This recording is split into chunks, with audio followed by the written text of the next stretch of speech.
Definite మేము current politics లో ఉన్నాం, మేము జాగరూకతతో ఉంటాం, ప్రతి ఎన్నికని మేము అదే రకంగా తీసుకుంటాం, ఇంపార్టెంట్ గా తీసుకుంటాం. ఓకే, థ్యాంక్ యూ శ్రీనివాస్ గారు. మరి ఒక మాట నేను అడుగుతా, బీయింగ్ అడ్వకేట్ గా మీరు చెప్పండి, ఆమె పైన క్రిమినల్ కేసు లేదని కూడా ప్రచారం జరుగుతుంది, సో దాంట్లో ఏం చెప్తారు సార్? ఇప్పుడు ఉందా లేదా అనేది నాకైతే తెలియదు, ఇన్వెస్టిగేషన్ ఆఫీసర్ గవర్నమెంట్ వాళ్ళ చేతిలో ఉంది.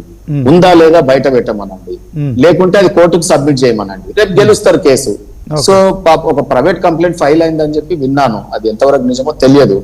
మరి అది ఈమెకు నోటీస్ కూడా ఈమెయిల్ ద్వారా వచ్చింది అనేది వింటా ఉన్నాం, బయట చూస్తా ఉన్నాం. సో ఈ రకమైనది ఉంటే మనము కంప్లైంట్ చేస్తే ఇదవుతుంది. ఇక్కడికి వెళ్ళి ఉప్పందించిన వాళ్ళు ఉన్నారు కదా, వాళ్ళ పార్టీలోనే అంటున్నారు, వాళ్ళ ప్రభుత్వంలోనే వాళ్ళే అంటున్నారు, లేదా ముఖ్యమంత్రి దాకా ఆరోపణలు వస్తా ఉన్నాయి. ముఖ్యమంత్రి గారు కూడా ఉండొచ్చు, కొంత వీళ్ళకి విభేదాలు ఉన్నాయని, మీనాక్షి గారికి ముఖ్యమంత్రి గారికి ఏదైనా జరగవచ్చు మరి దాంట్లో. సో ఆ కలహాల గుంపులో ఉన్నటువంటి వాళ్ళు ఒకరి మీద ఒకరు ఎవరో ఉప్పందించినారు, మరి వాళ్ళ పార్టీలోని లోపభూయిష్టమైన విధానాలకి మేమెట్లా బాధ్యులం అవుతాం? ఉందా లేదా అనేది ఇప్పుడు కోర్టు అడుగుతుంది కదా, సబ్మిట్ చేయమనండి కేసు, లేకపోతే లేదని చెప్పి ఏమనండి, ఉంటే ఉన్నదని చెప్పి రాసిపోతుంది automatic. Okay okay sir. Charan garu sir, ఇక్కడ ఓన్లీ నోటీస్ ఒక మాట చరణ్ గారు, మీ ఆరోపణలు ఎలక్షన్ కమిషన్ పైన, ఇందులో బీజేపీ ఏదైనా మ్యానిపులేట్ చేసిందనే దానిపైన అసలు మీ ఆరోపణ ఏంటి? అదే క్రమంలో మీ సొంత అటు కాంగ్రెస్ పార్టీ వాళ్ళే దీంట్లో బీజేపీ వాళ్ళకు ఒప్పందించారు, దాంట్లో మీనాక్షి నటరాజన్ గారికి రేవంత్ రెడ్డి గారికి విభేదాలు ఉన్నాయని కూడా ప్రచారం జరుగుతుంది, ఏం చెప్తారు? ఇక భారతీయ జనతా పార్టీ అనేది ఇష్యూని డైవర్ట్ చేయడం కోసం రేవంత్ రెడ్డి గారి పేరు తీసుకొస్తారు, కాంగ్రెస్ పార్టీ నాయకుల పేరు తీసుకొస్తారు. ఎవరి పేరుని తీసుకొచ్చే ప్రయత్నం భారతీయ జనతా పార్టీ చేస్తుంది ఖచ్చితంగా.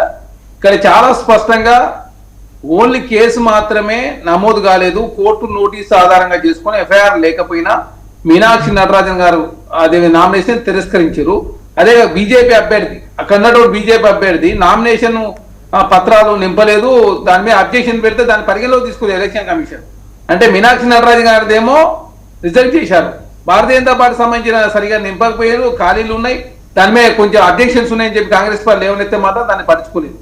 ఒకనాడేమో భారతీయ జనతా ఓటు చోరీ చేసింది, ఇప్పుడేమో ఏకంగా సీటే చోరీ చేసిన పరిస్థితి మనం చూస్తా ఉన్నాం. పశ్చిమ బెంగాల్ అదే చేస్తా ఉన్నాం, ఆమ్ ఆద్మీ పార్టీ సీట్లు చోరీ చేసారు, పశ్చిమ బెంగాల్లో అదే టీఎంసీ ఎమ్మెల్యేల సీట్లు చోరీ చేస్తున్నారు, ఎంపీ సీట్లు చోరీ చేస్తున్నారు, ఏకంగా కాంగ్రెస్ పార్టీ రాజస్థాన్ కూడా మధ్యప్రదేశ్ లో చోరీ చేసిన పరిస్థితి. అంటే ఎక్కడి వరకు వచ్చిందంటే భారతీయ జనతా పార్టీ ఓట్ల నుంచి లాస్ట్ సీట్లకు వచ్చిరుగా, సీట్లు ఏ విధంగా దక్కించుకోవాలి, చంద్రబాబు నాయుడు గారు నితీష్ కుమార్ కి ఎప్పుడైనా హ్యాండ్ ఇస్తే భవిష్యత్తులో ఇబ్బంది తలవుతుందని చెప్పేసి భావించి ఏకంగా ఇప్పుడు రాజ్యసభలో కావచ్చు లోక్సభలో వాళ్ళ సంఖ్యను పెంచుకునే ప్రయత్నం జరుగుతూ ఉంది, చాలా స్పష్టంగా నిర్ధారణ అయింది. దానిలో భాగంగానే మొత్తం దేశవ్యాప్తంగా ఉన్నటువంటి ఎంపీలంతా గుంజుకునే ప్రయత్నం జరుగుతూ ఉంది. కాబట్టి దేశ ప్రజలంతా గమనిస్తూనే ఉన్నారు. అదే కాకుండా ఇక్కడ చాలా స్పష్టంగా అదేవిధంగా భారతీయ జనతా పార్టీ సంబంధించినటువంటి అభ్యర్థి విషయంలో అబ్జెక్షన్ పెడితే మాత్రం పరిగణలోకి తీసుకోకుండా ఓన్లీ మీనాక్షి నటరాజన్ గారు మాత్రమే ఏకంగా రిజెక్ట్ చేసి ఇప్పుడు ఏకంగా రేవంత్ రెడ్డి గారికి మీనాక్షి నటరాజన్ గారు పడతలేదని చెప్పేసి భారతీయ జనతా పార్టీ ఒక కుట్ర అల్లి దానికి ఇలా బీఆర్ఎస్ పార్టీ మళ్ళీ హరీష్ రావు గారు ప్రెస్ మీట్ ఇలాగ హరీష్ రావు గారు పెట్టేసి తెలంగాణ నుంచి పోయిందట భారతీయ జనతా పార్టీ నాయకులు అంటారు అని చెప్పేసి ఆయన ఒకటి అంటే ఈ లేదు చూసినట్టు ఏకంగా తెలంగాణ రాష్ట్ర వ్యవహారాల ఇన్ఛార్జి చాలా రోజులు తెలంగాణ రాష్ట్ర ఇన్ఛార్జిగా పనిచేస్తా ఉన్నారు మీనాక్షి నటరాజన్ గారు, ఆమె మచ్చలేని నాయకురాలు. అదే కాకుండా రేవంత్ రెడ్డి గారికి వారికి ఎలాంటి విభేదాలు లేవు, చాలా స్పష్టంగా అందరు కలిసి కాంగ్రెస్ పార్టీ ముందుకు పోతా ఉంది. అనవసరంగా రాజకీయం చేసే ప్రయత్నంలో భారతీయ జనతా పార్టీ ముందుకు పోతూ ఎలక్షన్ కమిషన్ మేనేజ్ చేసి ఆ కుట్రని కాంగ్రెస్ పార్టీకి ఆపాదించే ప్రయత్నం కూడా భారతీయ జనతా పార్టీ చేస్తా ఉంది. ఖచ్చితంగా సుప్రీంకోర్టులో రేపు ఆ అంశం విషయంలో ఏ విధంగా సుప్రీంకోర్టు స్పందిస్తూ చూడాల్సిన అవసరం ఉంది. కాబట్టి ఖచ్చితంగా దేశ ప్రజలకు అర్థమైంది ప్రజాస్వామ్యం కూని చేసే ప్రయత్నం భారతీయ జనతా పార్టీ ఎప్పటి నుంచి చేస్తా ఉంది. అది పీక్ చేరింది, పైశాచిక ఆనందం అనేది చివరి దశకి చేరింది. కాబట్టి దేశ ప్రజలు ఎలక్షన్లు వచ్చినప్పుడు ఖచ్చితంగా దానికి సమాధానం చెప్తారు. ఎందుకంటే భారతీయ జనతా పార్టీ సంబంధించి ఇప్పుడు చూస్తాం కాక్రోచ్ జనతా పార్టీ అంశం విషయంలో కావచ్చు, కాక్రోచ్ జనతా పార్టీని ఏ విధంగా భారతీయ జనతా పార్టీ తీసుకొచ్చి ఈ అంశాన్ని దేశంలో అధిక ధరలతో ప్రజలు ఇబ్బంది పడుతున్న అంశాన్ని పక్కదారి పడిచే ప్రయత్నం జరుగుతూ ఉంది. అధిక ధరలు కావచ్చు, నిరుద్యోగం కావచ్చు, ఆకలి చావులు కావచ్చు, పెద్ద ఎత్తున దేశంలో సమస్యలు లేవనే విధంగా రకరకాల కట్టుకథలు అల్లే ప్రయత్నం కూడా భారతీయ జనతా పార్టీ చేస్తా ఉంది. కాబట్టి దేశ ప్రజలు చూస్తూనే ఉన్నారు. ఖచ్చితంగా తెలంగాణ రాష్ట్రంలో కాంగ్రెస్ పార్టీ రేవంత్ రెడ్డి గారు కానీ మీనాక్షి నటరాజన్ కానీ ఎలాంటి పంచాయతీ లేదు.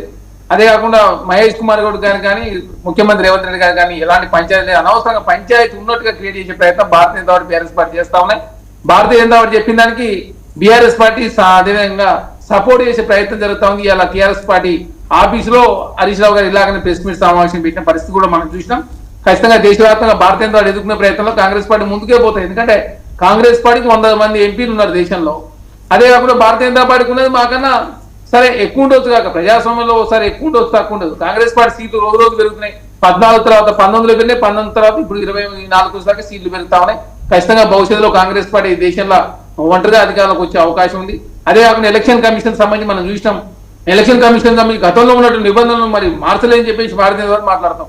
గతంలో ఉన్నది నిబంధనలు సుప్రీంకోర్టు చీఫ్ జస్టిస్, ప్రతిపక్ష నాయకుడు, ప్రధానమంత్రి ముగ్గురు కలిసి చీఫ్ ఎలక్షన్ కమిషన్ నియమించేవాళ్ళు. తర్వాత పార్లమెంట్ లో అమెండ్మెంట్ తీసుకొచ్చి ఏకంగా పార్లమెంట్ లో చట్టం చేసి ఇప్పుడు సీనియర్ మంత్రి, ప్రధానమంత్రి ఇద్దరే, ముగ్గురిట్లో ఇద్దరు వాళ్ళు ఒప్పుకొని ఇష్టం వచ్చిన వాళ్ళు వేసుకోవడంతో ఇప్పుడు సమస్య వచ్చిన పరిస్థితి మనం చూస్తా ఉన్నాం. కాబట్టి ఖచ్చితంగా దేశవ్యాప్తంగా ప్రజలకు అర్థమవుతా ఉంది. ఇప్పుడిప్పుడే అన్ని రాష్ట్రాల్లో ఓటు చోరీ జరిగింది, ఏకంగా ఇప్పుడు చీటే చోరీ జరిగింది. అదే కాకుండా రేపు పంజాబ్ ఎలక్షన్లు కావచ్చు, అదేవిధంగా దేశవ్యాప్తంగా ఎలక్షన్